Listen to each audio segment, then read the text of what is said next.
Day, but our work is really just getting started. Stephanie Isaacs is going to tell you that today is the day the MOUs get signed, dollars get committed by the end of the year, and spending, the dollars have got to be spent by the end of 2026, so we've got to get to work.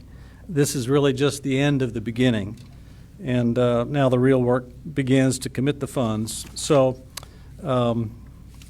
you know, it's exciting. I was talking to an acquaintance of mine a couple of months ago, and he said, you know, Hugh, that the state has made more progress in its workforce development, the planning, and the doing in the last 2 years than maybe in the last 20 years. And he's been around for over 20 years. And really, that, I believe, is a tribute to our governor, the vision and the determination of our governor to not only understand the critical needs in the workforce and the employers, but it also to see it through and actually get the wheels of government institutions all moving in the same direction to make that happen in a coordinated effort for the benefit of our citizens and our workforce and our employers. So we've come a long way in 2 years. We've got a long way to go. But Governor, thank you for your leadership.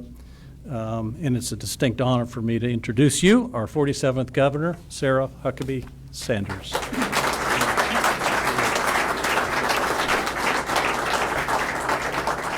Good morning. Thank you, Hugh, for the introduction and for the incredible work that you are doing and have done to lead this project and this effort, working alongside Mike Rogers, our state's chief workforce officer, and always the best dressed at every event. Nobody else can pull off that shirt and boots quite like Mike does. And Cody Waits, who we also convinced to come back to state government and is the executive director of the Arkansas Workforce Connections.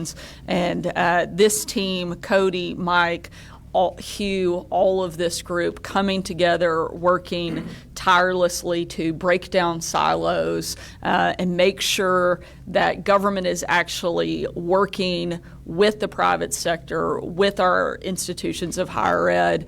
It's something new that we're trying here in the state of Arkansas, and I think it's going to be very successful, and I'm really proud to work alongside each one of these individuals. I've been lucky enough as governor to preside over month after month of record-breaking jobs numbers. It seems like companies large and small that call our state home can't stop hiring people, and we're pretty excited about it. Seeing those numbers, it's easy to think that all of the growth comes naturally. But the truth is there is a time business hires a new employee. There isn't a time that a business hires a new employee, that worker represents years and years of investment from their family, from their community, from their school, and from the state. Throughout my first 2 years in office, we focused our attention on that process. It's why I was so eager to pass Arkansas Learns, because the investments that we make in our kids' education have a payoff many years down the line. And it's why during this upcoming legislative session, we're going to put our focus and expand on education to higher ed and job training programs. In the meantime, we're all here today to announce the recipients of the Hired Grant Program. There are 19 different schools and organizations receiving $48 million in grants today, focused specifically on workforce training. It is an exciting day in Arkansas. One of the best things about the Hired program is that it's a collaboration of the public and private sector working in tandem to build a workforce that supports Arkansas's fastest growing industries.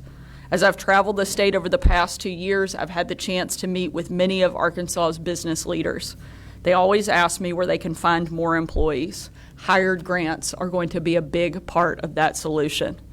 The focus on existing industries is why we're announcing $5 million for Southern Arkansas University Tech in Camden, focused on aerospace and defense manufacturing, one of the fastest growing industries in our state. One of the first trips I made as governor was to an aerospace production facility down in Camden. The men and women working there were so excited about their jobs, they were actually starting to name their kids after the missiles that they were producing. which seems like a really great thing until a few years from now when the kindergarten class there in Camden has 4 strikers and 3 javelins all in the same class. But it's a positive thing. Grants like this one ensure that those kids can take over their parents' jobs 20 years down the line. Another massive and growing industry in our state are our steel manufacturers in Northeast Arkansas. I had a chance to visit the new Yamato factory in Blytheville this time last year, which is part of the network of facilities that make Mississippi County, Arkansas, the top steel producing county in all of America. The workers up there loved their jobs, and many of them were making 6 figures, which is huge anywhere, but especially in that part of our state. The only problem, a lot of them are not from Arkansas. They come from Tennessee, Missouri, and other states. This grant program helps solve that problem. We're giving $7.5 million to Arkansas State University to support their advanced manufacturing program with a special focus on steel. Arkansans will be able to grow up in Northeast Arkansas, go to school in Northeast Arkansas, and find a great paying job right there at home in Northeast Arkansas. Another growing industry in our state with significant potential is lithium. A report just came out suggesting that Arkansas alone could meet the entire world's demand for lithium. And the companies I talk to aren't sitting around and waiting on that to happen. They're on the ground investing in Arkansas, ready to get started right now. As part of the Hired Grant program, we're investing $325,000 in lithium-focused training in South Arkansas College in El Dorado, and another $500,000 in lithium program at the Arkansas Venture Center here in Little Rock. This industry has the potential to transform South Arkansas, and my administration is going to build the workforce that can help make it possible. I want to again thank the great men and women at the Department of Commerce and the Arkansas Division of Higher Education who have helped coordinate this program. And I also want to give a huge congratulations to each of the recipients in the crowd today. We're signing the checks, but we're counting on you guys to do the work. And we would not be here, and this program cannot be successful without you. So thank you for joining us. Thank you for your leadership here in the state. And I'll now turn it over to our Chief Workforce Officer, Mike Rogers, to take it from here. Thank you so much.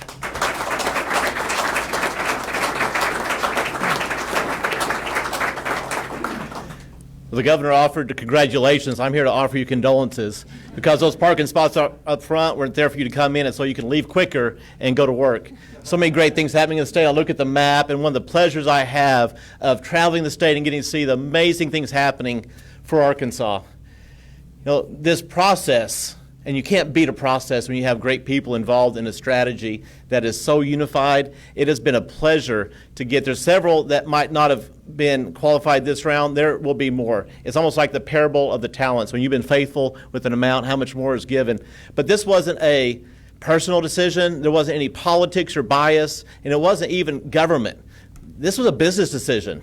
Who are we as a state? Where does it make sense? But I want to get past that to the idea of this is kingdom work. It is meeting people where they are. It's transforming lives for rural Arkansas, for metro areas, for the places, the men and women that need the next step of talent recognition and what they can do. It is our job to influence and guide and share and cast a vision of what they've been created for, to be able to manifest a way that they can break so many cycles of poverty, incarceration, mental health, and substance and suicide, all these pieces, and it comes through the way that meaningful work is celebrated. As I'm in this room, maybe the most uneducated person in the room, looking at all the vast years of influence that many of you have had and the work that you've done, I thought originally in this role, when I was asked to be appointed and take this role, I thought, I'm not sure I'm ready for government. And now I'm not sure government's ready for me. Because we're at a place where we're making decisions, putting our money where our mouth is, we're backing it with investments, but we expect an outcome. We expect an outcome and change lives. We expect a pathway and a management system that allows people to every 6 months identify another career opportunity, another incentive for pay, and how do we grow our greatest commodity. The same thing we do with the product, the same thing we do with the service, we're doing for people. And I love that idea about how we could make investments. And this isn't a new thing. It's just the collaboration that we have. And I'm thankful for partnerships like I've had with Cody and Stephanie and Hugh over the past, and even our early conversations, Senator English, of being invested in how do we design a state, not like any other state, a place where it all fits. There's a path, there's a process, and it fits together because we've got to meet people and transform their lives in a way they can only imagine. So it's my privilege, my honor, to introduce the next speaker, Cody Waits. Thank you, Reverend.